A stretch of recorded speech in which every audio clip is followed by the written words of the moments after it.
కేవలం వారానికి 1-2 రోజులు మాత్రమే రాష్ట్రానికి వస్తున్నారు. అది కూడా ఏమైనా నిరసన కార్యక్రమాలు చేపట్టాలన్నా, లేదా పరామర్శల పేరుతో వస్తున్నారు. లేదంటే ఎవరైనా చనిపోతే ఓదార్పు పేరుతోని వారి ఇంటికి వెళ్ళి పరామర్శించేందుకు మాత్రమే రాష్ట్రానికి వస్తున్నారు తప్ప, మిగతా రోజుల్లో అసెంబ్లీ సెషన్స్ జరుగుతున్నా అసెంబ్లీకి హాజరవడం లేదు. ముఖ్యంగా ప్రజాప్రతినిధులు ఎవరైనా సరే గెలిపించిన తర్వాత అసెంబ్లీకి వెళ్ళి వారి నియోజకవర్గ సమస్యల గురించి ఖచ్చితంగా అసెంబ్లీలో లేవనెత్తాల్సి ఉంటుంది. ఆ సమస్యల పరిష్కారానికి సంబంధించి ప్రభుత్వం మీద ఫైట్ చేయాల్సి ఉంటుంది. కానీ అలా కాకుండా కేవలం ప్యాలెస్కి మాత్రమే పరిమితం అవుతున్నారు. ఏదైనా చిన్న చిన్న కార్యక్రమాలు ఉంటేనే రాష్ట్రానికి వస్తున్నారు తప్ప అసెంబ్లీకి కూడా కనీసం రావడం లేదు. అసెంబ్లీ సెషన్స్ ఉన్నప్పుడైతే అసలు రాష్ట్రంలోనే అడుగు పెట్టడం లేదు. ఎందుకంటే రాష్ట్రానికి వచ్చారు కానీ అడుగు దూరంలో ఉన్న అసెంబ్లీకి వెళ్ళలేరా అన్న ప్రశ్న వస్తుంది. కాబట్టి ఆ సందర్భంలో అయితే ఇంక అసలు ప్యాలెస్కే పరిమితం అవుతున్నారు తప్ప బయటకే రావడం లేదు. అదేమంటే కేవలం ప్రతిపక్ష నేత హోదా ఇస్తే మాత్రమే అసెంబ్లీకి వస్తానని చెప్తున్నారు. అది ప్రజలు ఇవ్వాల్సింది, ప్రజలు ఇవ్వలేదు.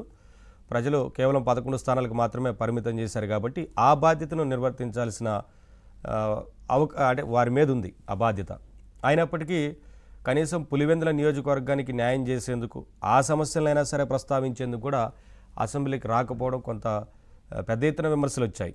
అసెంబ్లీకి వస్తే నిజంగా మైక్ ఇవ్వకపోతే అప్పుడు బైకాట్ చేసే లాంటి విషయాలు, కార్యక్రమాలు ఎవరైనా చేస్తారు. కానీ అసెంబ్లీకే రాకుండా మైక్ ఇవ్వరని ముందుగానే చెప్పడం ఏంటని కూడా అధికార పార్టీ నేతలు చెప్తా ఉన్నారు. ఇదొక అంశం.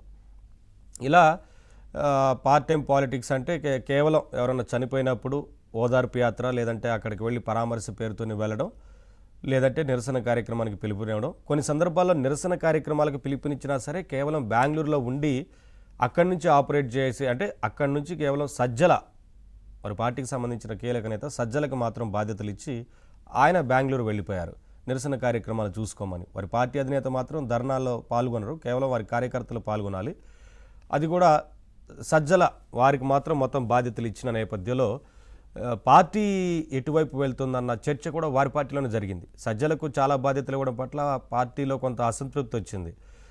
తర్వాత నిజంగానే కేసులు చుట్టుముడుతున్న నేపథ్యంలో, చాలా కేసులు ఉన్నాయి కాబట్టి లిక్కర్ స్కామ్కు సంబంధించి కానీ, ల్యాండ్ గురించి వస్తూ ఉంది, అలాగే ఇసుక శాండ్ గురించి వస్తూ ఉంది.